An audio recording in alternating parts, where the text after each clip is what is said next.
Examination form fill करना है तो सबसे पहले तो आपको इस राजस्थान यूनिवर्सिटी के एग्जामिनेशन पोर्टल पर आपको विजिट करना होगा और इस पोर्टल का जो डायरेक्ट लिंक है इस वीडियो के नीचे डिस्क्रिप्शन पार्ट में भी आपको मिल जाएगा। वहां से भी आप क्लिक करके इस पोर्टल पर आप विजिट है वो हो सकते हैं। तो जैसे आप इस एग्जामिनेशन पोर्टल पर आएंगे तो यहाँ पर आपके सामने काफ़ी सारे एप्लीकेशन वो देखने को मिलेंगे। तो इन सभी एप्लीकेशन में से एक नया एप्लीकेशन आपको देखने को मिल रहा होगा, पैनल फॉर NEP 2023 चॉइस करके आपको इसी पर क्लिक करके अपना एग्जामिनेशन फॉर्म फिल करना है। तो यहाँ पर हम इस पर क्लिक करते हैं। तो क्लिक करेंगे तो कुछ इस तरह से आपके सामने न्यू एग्जामिनेशन पोर्टल है वो ओपन हो जाएगा। तो इस पोर्टल में यहाँ पर देख सकते हैं कि सबसे पहले तो ABC ID कार्ड के लिए बोला जा रहा है। आपने अपनी ABC ID कार्ड बना ली होगी और यदि आप लॉगिन करना चाहते हैं तो यहाँ पर आप लॉगिन है वो कर सकते हैं। लेकिन ना सबसे पहले तो आपको रजिस्ट्रेशन आपको करना होगा। तो रजिस्ट्रेशन करने के लिए सबसे पहले तो आपको नीचे की तरफ आना है और यहाँ पर आपको स्टूडेंट पैनल में रजिस्ट्रेशन का आपको लिंक आपको मिल जाता है। तो यहाँ पर आप इस पर क्लिक करेंगे तो क्लिक करने पर इस तरह से आपके सामने ओपन हो जाएगा। इसमें यहाँ पर देख सकते हैं कि अभी फिलहाल रेगुलर स्टूडेंट के लिए ही एग्जामिनेशन फॉर्म है वो शुरू हुए हैं। तो यहाँ पर रेगुलर स्टूडेंट के लिए ही यहाँ पर शो हो रहा है। तो मैं यहाँ पर रेगुलर स्टूडेंट के लिए ही एग्जामिनेशन फॉर्म फिल करके आपको बताने वाला हूँ। तो मैं यहाँ पर टिक है वो करता हूँ। जैसे ही यहाँ पर आप टिक करेंगे तो कुछ इस तरह से आपके सामने ओपन हो जाएगा। यहाँ पर आपको अपनी अगली जो डिटेल्स है वो आपको डालना है। तो अगली डिटेल्स में सबसे पहले तो अपना डिस्ट्रिक्ट का चयन है वो आपको करना है। डिस्ट्रिक्ट का उसी का चयन करना है जिसमें आपके कॉलेज हो। तो आप अपने अकॉर्डिंग सेलेक्ट कर लेंगे। 2 जिले आपको शो होंगे। इसमें जयपुर दौसा है वो देखने को मिल रहा है। तो जिसमें डिस्ट्रिक्ट में आपके कॉलेज है वो आप अपने अकॉर्डिंग सेलेक्ट है वो कर लेंगे। जैसे कि मैं यहाँ पर जयपुर जिला है वो सिलेक्ट करता हूँ। इसके बाद में यहाँ पर आपको अपने कॉलेज का जो नाम है वो आपको सिलेक्ट करना होगा। तो आप अपनी कॉलेज है वो सही से आप चेंज कर लेते हैं। इसके बाद में आपको अपना कोर्स का जो नाम भी आपको सिलेक्ट करना है। जैसे कि BA BSc BCom जिस भी कोर्स है इसमें आप अध्ययन है उस कोर्स का चयन है वो आप अपने अकॉर्डिंग सेलेक्ट कर लेंगे। जैसे कि मैं यहाँ पर BA कोर्स का चेन है वो यहाँ से कर लेता हूँ। कोर्स का नाम है वो चेंज कर लेते हैं। इसके बाद में आपको स्टूडेंट का जो नाम है वो यहाँ पर आपको दर्ज करना है। जैसे कि मैं यहाँ पर एक स्टूडेंट का नाम दर्ज करता हूँ। जैसे मैंने यहाँ पर नाम फिल किया तो यहाँ पर एक नीचे की ओर लिस्ट है वो देखने को मिल गई है। लिस्ट में से आपको अपना नाम है वो आपको कंफर्म कर लेना है कि आपका नाम कौन सा है। इसमें आपको फादर्स नेम मदर्स नेम भी आपको देखने को मिल जाएगा। तो आप कंफर्म कर लेंगे कि आपका नाम कौन सा है इसमें से लिस्ट में से। उसी नाम को यहाँ पर आपको टिक करना होगा। यहाँ पर एक चेकबॉक्स आपको दिखाई दे रहा होगा, इस पर आपको टिक करना होगा। जैसे ही यहाँ पर आप इस तरह से टिक करेंगे तो कुछ इस तरह से आपके सामने टिक करने के बाद में नीचे की तरफ आएंगे और यहाँ पर आपको सेंड OTP का बटन है वो देखने को मिलेगा। यानी कि यहाँ पर आपको तीसरा स्टेप है वो आपको देखने को मिल जाएगा। इस तीसरे स्टेप में यहाँ पर आपको OTP भेजकर आपको वेरीफाई आपको करना होगा। तो इसके लिए आप OTP भेजिए, इस पर आप क्लिक करेंगे। और स्टूडेंट OTP भेजने से पहले मैं आपको एक छोटी सी जानकारी और दे देता हूँ। यहाँ पर जो मोबाइल नंबर दिए हैं ये मोबाइल नंबर आपका नहीं है या फिर मोबाइल नंबर आपका बंद हो गया है। तो इस केस में यहाँ पर आप नीचे की तरफ आएंगे और यहाँ पर आपको सेंड चेंज रिक्वेस्ट करके यहाँ पर आपको एक बटन आपको देखने को मिल रहा होगा, इस पर आप क्लिक करेंगे। क्लिक करेंगे तो कुछ इस तरह से आपके सामने ओपन हो जाएगा। इसमें सबसे पहले तो आपको नया वाला जो मोबाइल नंबर है वो आपको डालना है। इसके बाद सेंड OTP पर क्लिक करेंगे। इसके बाद नए वाले मोबाइल नंबर पर OTP आएगा। OTP है वो वेरीफाई कर लेंगे। OTP वेरीफाई हो जाती है। इसके बाद में यहाँ पर आपको एक डॉक्यूमेंट भी आपको अपलोड करना होगा। कौन सा डॉक्यूमेंट अपलोड करेंगे वो यहाँ पर आपको देखने को मिल जाएगा। और इसके बाद में आप सेंड टू कॉलेज पर आप क्लिक कर देंगे। इसके बाद कॉलेज पर चला जाएगा और कॉलेज में संपर्क करके आप अपने मोबाइल नंबर को वेरीफाई करा सकते हैं। इसके बाद में ही आप अपना एग्जामिनेशन फॉर्म भर पाएंगे। तो आप समझ गए होंगे कि यदि आपके मोबाइल नंबर चालू नहीं है या फिर एक्टिव नहीं है तो इस तरह से आप यहाँ पर OTP भेज सकते हैं। नया मोबाइल नंबर आप चेंज कर सकते हैं। और यदि पहले से ही मोबाइल नंबर सही जुड़ा हुआ है तो आप डायरेक्ट सेंड OTP बटन पर आप क्लिक कर देंगे। इसके बाद में आपके मोबाइल नंबर पर एक OTP है वो प्राप्त होगा और यह जो OTP है वो यहाँ पर आपको इंटर करना है। इसके बाद आपको वेरीफाई OTP बटन पर आपको क्लिक करना है। तो जैसे आपकी OTP है वो वेरीफाई हो जाती है इसके बाद में आप नीचे की तरफ आएंगे तो यहाँ पर आपको स्टेप 4 है वो देखने को मिलेगा। इस स्टेप 4 में आपको पासवर्ड आपको क्रिएट करना होगा। यानी कि आप लॉगिन करेंगे तो आपसे पासवर्ड मांगा जाता है। तो आपको ये पासवर्ड आपको यहाँ से ही क्रिएट आपको करना होगा। तो आप जो भी आप पासवर्ड रखेंगे उसके जो लेंथ है वो आप 6 डिजिट से आप ऊपर रखेंगे और पासवर्ड में आप अल्फाबेट का capital letter small letter numbering और स्पेशल कैरेक्टर सभी को शामिल करते हुए एक अच्छा सा हर एक पासवर्ड आप क्रिएट कर लेंगे। इसके बाद में आपको उसी पासवर्ड को यहाँ पर आपको दर्ज करना है और डेमो पासवर्ड में आपको यहाँ पर स्क्रीन पर दिखा दूंगा। इस तरह से आप पासवर्ड है वो बना सकते हैं। पासवर्ड है वो बना लेंगे, कन्फर्म भी कर लेंगे। इसके बाद नीचे की तरफ आएंगे और यहाँ पर आपको सबमिट वाले बटन पर आपको क्लिक करना होगा। इसके बाद में स्टूडेंट आपका जो रजिस्ट्रेशन है वो कंप्लीट हो जाएगा और इस तरह से आपके सामने सक्सेसफुली रजिस्टर्ड का एक मैसेज भी शो हो जाएगा। इसके बाद आप नीचे की तरफ आएंगे तो इसमें यहाँ पर आपको एक यूजर नेम आपको देखने को मिल रहा है। इसको आपको कॉपी है वो यहाँ से आपको कर लेना है या फिर आप मोबाइल के जरिए कर रहे हैं तो स्क्रीनशॉट आपको जरूर ले लेना है क्योंकि यही आपके काम आने वाला है। इसी से आप लॉगिन है वो कर पाएंगे। तो मैं यहाँ पर इसे कॉपी है वो कर लेता हूँ। एक बार कॉपी करने के बाद आप नीचे की तरफ आएंगे और लॉगिन का बटन है वो देखने को मिल रहा है, इस पर क्लिक कर सकते हैं या फिर आपको जो पहले मैं आपको लॉगिन का एक सेक्शन दिखाया था उस पर भी क्लिक करके आप लॉगिन सेक्शन पे आ जा सकते हैं। इसके बाद में दोस्तों आप लॉगिन सेक्शन में आ जाएंगे और यहाँ पर आपको सबसे पहले तो यूजर नेम आपको एंटर करना है जो आपको मिला है और आपने जो भी पासवर्ड क्रिएट किया है रजिस्ट्रेशन के समय वह पासवर्ड यहाँ पर आपको एंटर करना है। यदि आप यूजर नेम पासवर्ड भूल जाते हैं किसी कारण से तो यहाँ पर आप पासवर्ड और यूजर नेम है वो आप निकाल सकते हैं, फिर से आप फॉरगेट कर सकते हैं। तो मैं यहाँ पर यूजर नेम पासवर्ड डालता हूँ, इसके बाद लॉगिन पर क्लिक करता हूँ। इसके बाद में स्टूडेंट आप पोर्टल में सक्सेसफुली आप लॉगिन हो जाएंगे और इस तरह से आपके सामने डैशबोर्ड है वो नजर आएगा। और थोड़ा सा आप नीचे की तरफ स्क्रॉल करके आएंगे तो यहाँ पर आपको फॉर्म 2023-24 करके आपको एक बटन आपको देखने को मिलेगा। इस पर क्लिक करना है और आपको अपना एग्जामिनेशन फॉर्म फिल करना है। इसके बाद में स्टूडेंट्स एग्जामिनेशन फॉर्म फिल करने के लिए यहाँ पर आपके सामने अलग अलग स्टेप है वो देखने को मिल रहे हैं। पहला स्टेप यहाँ पर आपको इंट्रोडक्शन के लिए मिलेगा। तो इसमें सबसे पहले तो यहाँ पर आपको जो जानकारी है वो दिखाई जा रही है कि आपको कैसे किस प्रकार से फॉर्म को फिल करना है, किन किन बातों को आपको ध्यान में रखना है।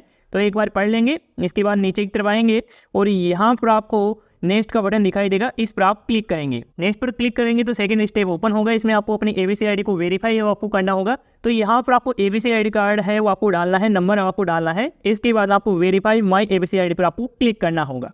तो जैसे स्टूडेंट आप अपनी एबीसी आईडी को वेरीफाई करेंगे तो एबीसी आईडी कार्ड में जो भी जानकारी होगी वो यहाँ पर आपको देखने को मिल जाएगी। एक बार अपनी जानकारी को कंफर्म करेंगे, इसके बाद नीचे की तरफ आएंगे और यहाँ पर आप देख सकते हैं कि आपके कॉलेज में जो नाम चल रहा है वो यहाँ पर देखने को मिलेगा और एबीसी आईडी में जो नाम है वो यहाँ पर देखने को मिलेगा। और यदि आपका नाम मैच नहीं होता है तो यहाँ पर आपको नो है वो आपको देखने को मिल जाएगा। तो आप समझ गए होंगे, वो ना मैच होगा तो यहाँ पर आपको यस है वो देखने को मिल जाएगा। तो आपको इस तरह से देखने को मिलेगा। इसके बाद सेव एंड नेक्स्ट बटन पर आप क्लिक करेंगे। इसके बाद सेकंड स्टेप भी कंप्लीट हो जाता है। इसके बाद थर्ड स्टेप में आपको अपनी पर्सनल जो डिटेल्स है, अपनी पर्सनल जो जानकारी है वो आपको डालना है। तो सबसे पहले तो यहाँ पर अपना जो इंग्लिश में नाम है ऑलरेडी आपको फिल मिल जाएगा। आपको केवल हिंदी में नाम है एंट्री है वो यहाँ पर आपको फिल करना है। इसके बाद जेंडर भी आपको ऑटोमेटिकली एबीसी आईडी कार्ड से ही फेच है वो कर लिया जाता है। एबीसी आईडी कार्ड में जो डेट ऑफ बर्थ है वो यहाँ पर देखने को मिल जाएगी। अब आपको अपने 10th क्लास की जो मार्कशीट के अकॉर्डिंग जो आप अपने डेट ऑफ बर्थ रखते हैं वो यहाँ पर आपको सिलेक्ट करना है। इसके बाद फादर्स नेम भी यहाँ पर ऑलरेडी फिल मिल जाएगा। इसके बाद में यहाँ पर आपको फादर्स का जो हिंदी नाम है वो यहाँ पर एंटर करेंगे। इसके बाद मदर नेम भी यहाँ पर आपको देखने को मिलेगा। मदर्स नेम में भी आपको हिंदी की एंट्री है आपको कंप्लीट करनी है। इसके बाद मोबाइल नंबर आपको देखने को मिल जाएगा। इसके बाद ईमेल आईडी है वो यहाँ पर आपको एंटर करना है। जो स्टूडेंट की है वही ईमेल आईडी है वो यहाँ पर एंटर करेंगे। इसके बाद आपको अपनी कास्ट की जो कैटेगरी है वो चेंज करना है कि SC ST OBC जनरल जो भी कैटेगरी है वो आप अपने अकॉर्डिंग सेलेक्ट कर सकते हैं। इसके बाद माइनॉरिटी है वो आपसे पूछा जाएगा कि क्या आप अल्पसंख्यक है, तो यहाँ पर आप यस का चेंज करेंगे, नहीं है तो आप यहाँ पर नो का चेंज करेंगे। इसके बाद में स्टूडेंट में यदि किसी प्रकार की शारीरिक रूप से विकलांगता होती है तो यहाँ पर यस या नो का चेंज कर सकते हैं। इसके बाद आपको रिलीजन यानी कि धर्म का चेंज करना है कि हिंदू मुस्लिम सिख ईसाई जो भी आपका धर्म है वो यहाँ से आप चेंज कर लेंगे। तो ये आप सही से आप सिलेक्ट है वो कर लेंगे। के बाद में आपको अदर डिटेल्स आपको डालना है। तो अदर डिटेल्स में सबसे पहले यहाँ पर आपसे पूछा जा रहा है कि क्या आप इस यूनिवर्सिटी में यानी कि राजस्थान यूनिवर्सिटी में पहले से आप नामांकित है, तो यहाँ पर आपको यस का चयन है वो आपको करना है। और यदि आप BSc BCom के फर्स्ट सेमेस्टर के लिए ही आप अपना एग्जामिनेशन फॉर्म फिल कर रहे हैं तो आप इस यूनिवर्सिटी में इनरोल नहीं होंगे तो आपको नो का ही चयन है वो आपको करना है। इसके बाद में आपने अपने कॉलेज में कब क्या एडमिशन लिया है वो डेट है वो यहाँ पर आप सही से आप सिलेक्ट है वो कर लेंगे। इसके बाद में यहाँ पर आपसे पूछा जा रहा है क्या आप जो कोर्स कर रहे हैं वो इंग्लिश मीडियम से है या फिर हिंदी मीडियम से, वो यहाँ पर आप प्रकार है वो चुनेंगे। इसके बाद में यहाँ पर आपसे पूछा जा रहा है क्या आपके जो मोबाइल नंबर दिया है उस पर आप व्हाट्सएप मैसेज प्राप्त करना चाहते हैं, आप सहमति देते हैं तो आप यस का चयन करेंगे, नहीं तो यहाँ पर आपको नो का ही चयन है आपको करना है। तो आपको इसमें यस का ही चयन है वो आपको कर लेना है। इसके बाद में यहाँ पर आपसे पूछा जा रहा है कि क्या आपके विरुद्ध कभी भी इस विश्वविद्यालय में अनफायरिंग मैन का केस बना है, तो यहाँ पर आपको यस का चयन करना है और अपनी डिटेल्स आपको डालना होगा। यदि नहीं बना है तो यहाँ पर आप सीधे नो का ही चयन है वो करेंगे। इसके बाद में यहाँ पर आपसे पूछा जा रहा है क्या आप पिछले वर्ष में इस विश्वविद्यालय की परीक्षा में उपस्थित हुए हैं, तो यहाँ पर आपको यस का चयन करना है। नहीं हुए हैं, पहली बार ही एग्जाम दिए हैं, तो यहाँ पर आपको नो का ही चयन है वो आपको करना है। इसके बाद में यहाँ पर आपसे पूछा जा रहा है क्या आप विश्वविद्यालय कर्मचारी वार्ड एम्प्लॉयर है, तो यहाँ पर आपको यस या नो का चयन करना है, तो यहाँ पर आप नो का ही चयन है वो करेंगे। इसके बाद में आप नीचे की तरफ आएंगे तो यहाँ पर आपको स्टूडेंट का जो परमानेंट एड्रेस है जहाँ के स्टूडेंट के दस्तावेज बने हुए हैं वही एड्रेस है वो यहाँ पर आपको डालना है। तो सबसे पहले तो यहाँ पर आप कंप्लीट एड्रेस डाल देंगे। यदि एड्रेस लंबा है या बड़ा है तो यहाँ पर आप सेकंड लाइन में भी यहाँ पर आप दर्ज कर सकते हैं। इसके बाद अपना स्टेट सेलेक्ट करेंगे, जो भी है वो आप सेलेक्ट करेंगे। इसके बाद जिला है, डिस्ट्रिक्ट है, वो आप अपने अकॉर्डिंग सेलेक्ट करेंगे। सिटी का नाम क्या है वो यहाँ पर डालेंगे और अपने एरिया के हिसाब से 6 डिजिट का जो पिन कोड नंबर है वो यहाँ पर आपको एंटर कर देना है। तो यहाँ पर स्टूडेंट की परमानेंट एड्रेस की डिटेल्स है वो यहाँ पर आप फिल कर देंगे। इसके बाद आपको अपनी लास्ट क्वालिफिकेशन एग्जाम की डिटेल्स है वो आपको डालना है जो आपने पास आउट कर लिया है। इसमें सबसे पहले यहाँ पर 10th क्लास की जानकारी है वो मांगी जा रही है। तो यहाँ पर आप सबसे पहले बोर्ड का चयन करेंगे कि RBC CBSE या फिर अदर कोई आपने बोर्ड से पासिंग किया है अपनी 10th क्लास, तो यहाँ पर उस बोर्ड का नाम चयन करेंगे, रोल नंबर डालेंगे एग्जामिनेशन का। इसके बाद में आपके जो मैक्सिमम मार्क्स है वो डाल देंगे और प्राप्त कितने किए हैं वो यहाँ पर डालेंगे। इसके बाद में आपकी परसेंटेज ऑटोमेटिकली यहाँ पर कैलकुलेट हो जाएगी। इसके बाद में पासिंग ईयर का चयन करना है कि कौन से ईयर में आपने पासिंग किया है। इसके बाद में सब्जेक्ट में आप ऑल जनरल सब्जेक्ट है वो यहाँ पर लिखेंगे यदि आप 10th क्लास की जानकारी आप फिल कर रहे हैं। इसके बाद में आप नीचे की तरफ आएंगे तो यहाँ पर आपको अपने 12th क्लास की जो जानकारी है वो आपको फिल करना है। तो 12th क्लास में यहाँ पर आपको भी बोर्ड का चयन करना है, रोल नंबर तो यहाँ पर ऑटोमेटिकली आ जाएगा। इसके बाद मैक्सिमम मार्क्स और यहाँ पर प्राप्तांक है वो भी यहाँ पर ऑटोमेटिकली फिल हो जाएगा। इसके बाद परसेंटेज भी यहाँ पर आपको देखने को मिल जाएगी। केवल यहाँ पर आपको सब्जेक्ट का नाम है वो आपको डालना है कि आपकी 12th क्लास में कौन से ऑप्शनल जो सब्जेक्ट थी वो यहाँ पर उसके नाम डालेंगे। इसके बाद आप सेव एंड नेक्स्ट बटन पर क्लिक करेंगे।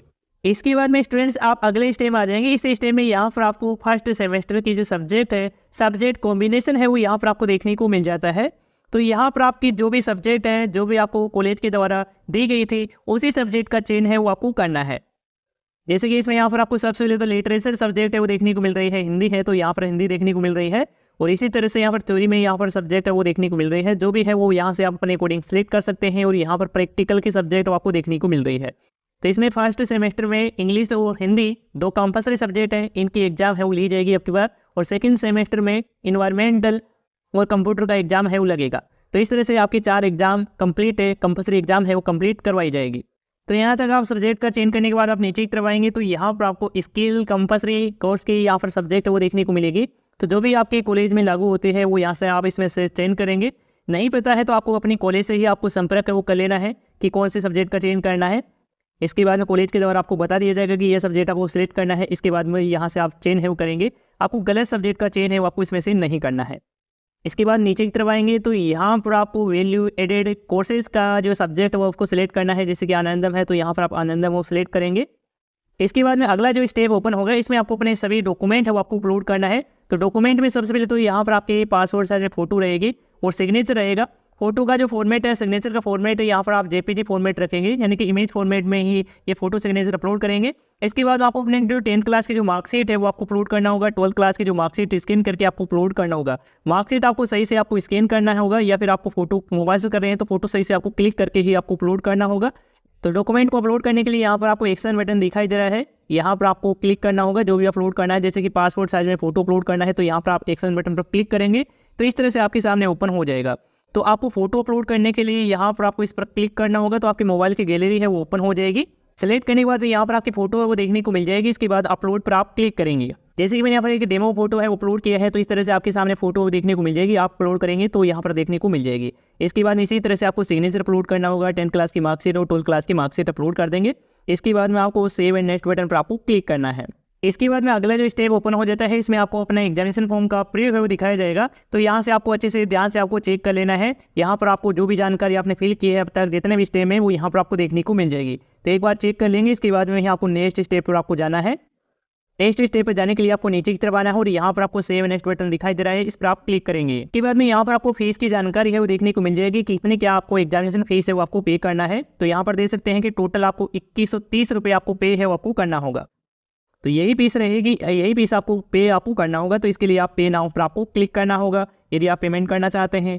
इसके बाद आपके सामने इस तरह से ICICI ईजी पे का पेमेंट गेटवे है ओपन हो जाता है। तो इस पेमेंट गेटवे में यहाँ पर देख सकते हैं कि पेमेंट करने के लिए net banking, debit card, credit card, UPI का ऑप्शन है वो दिया गया है। जो भी आपके पास अवेलेबल होता है उसका चेंज है वो यहाँ से आप कर लेंगे। जैसे कि मैं यहाँ पर डेबिट कार्ड का चेंज करता हूँ। इसके बाद में यहाँ पर आपको अपना mobile number, email ID, pair का नाम यदि डालना चाहें तो आप डाल सकते हैं, नहीं तो इसे आप खाली भी छोड़ सकते हैं। इसके बाद में आपको चेंज करना होगा कि आप जो डेबिट कार्ड यूज़ करने वाले हैं पेमेंट के लिए, तो रुपए डेबिट कार्ड है तो यहाँ पर टिक करेंगे, और अदर कोई डेबिट कार्ड है तो यहाँ पर आप टिक करेंगे। इसके बाद आप प्रोसीड नाउ पर क्लिक करेंगे। इसके बाद में डेबिट कार्ड की जानकारी डालने के लिए ऑप्शन आ जाता है। तो यहाँ पर आपको सबसे पहले तो कार्ड होल्डर का नाम है वो यहाँ पर एंटर करेंगे। इसके बाद कार्ड का नंबर एंटर करेंगे। इसके बाद एक्सपायर मंथ है, ईयर है और CVV नंबर है वो यहाँ पर आपको डालना है। ये कंप्लीट डिटेल्स आप डाल देंगे। इसके बाद आप कंटिन्यू बटन पर क्लिक करेंगे। जैसे आप कंटिन्यू बटन पर क्लिक करेंगे तो आपके डेबिट कार्ड से कनेक्टेड बैंक से मोबाइल पर एक OTP आएगा। OTP डाल देंगे। इसके बाद में आपका पेमेंट है वो सक्सेसफुली हो जाएगा। जैसे आपका पेमेंट है वो सक्सेसफुली हो जाता है तो आपके सामने एग्जाम फॉर्म का जो फाइनल जो प्रिंट आउट है वो देखने को मिल जाएगा। आप अपना एग्जामिनेशन फॉर्म का जो फाइनल प्रिंट आउट है वो आपको निकलवा लेना है। इसके बाद में आपको उसके साथ आवश्यक दस्तावेज अटैच करना है, जैसे कि आपके आधार कार्ड की फोटोकॉपी, ABC ID कार्ड है, और आप अपनी जो 10th या 12th क्लास की मार्कशीट की फोटोकॉपी अटैच करके आपको अपनी कॉलेज में जाकर आपको जरूर आपको जमा है वो आपको करवाना है। तो स्टूडेंट्स इस तरह से आप UG के फर्स्ट सेमेस्टर के लिए अपना एग्जामिनेशन फॉर्म फिल कर सकते हैं। यदि आप अपना एग्जामिनेशन फॉर्म फिल करते हैं और किसी प्रकार की आपको समस्या है, किसी प्रकार का एरर देखने को मिलता है तो आप हमें कमेंट करके आप बता सकते हैं। धन्यवाद दोस्तों।